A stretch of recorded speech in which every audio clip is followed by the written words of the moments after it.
Hello everyone, welcome to HBL Market Insights. The Monetary Policy Committee of the State Bank surprised markets by lowering rates by 50 bips, the first reduction since May 25 and against consensus expectations of a status quo.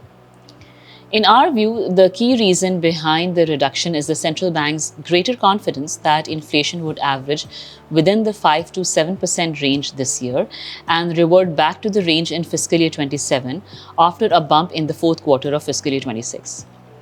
This confidence is supported by coordinated fiscal and monetary policy as well as soft global commodity prices.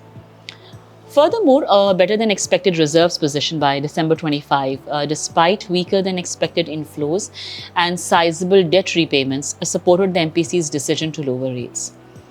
Reserves are now at $15.8 billion, exceeding the MPC's expectations of $15.5 billion, despite only $900 million inflows, excluding the IMF, and $4.4 billion in repayments.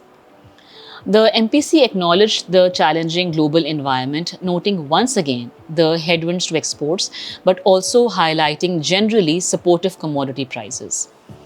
Given this backdrop, the MPC noted the available space to reduce the policy rate to support a sustainable economic growth.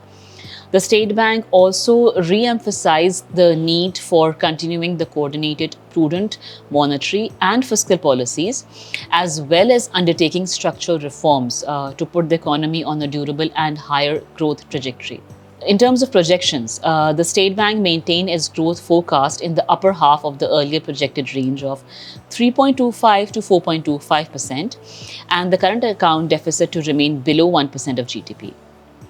On the CPI front, the MPC continues to expect that inflation may rise above its target range towards the end of fiscal year 26 due to the low base effect from last year, before reverting to the target range in fiscal year 27.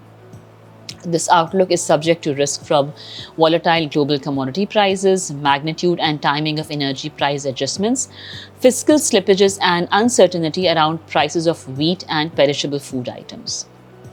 That concludes our update. Thank you for listening in, and we'll see you next time.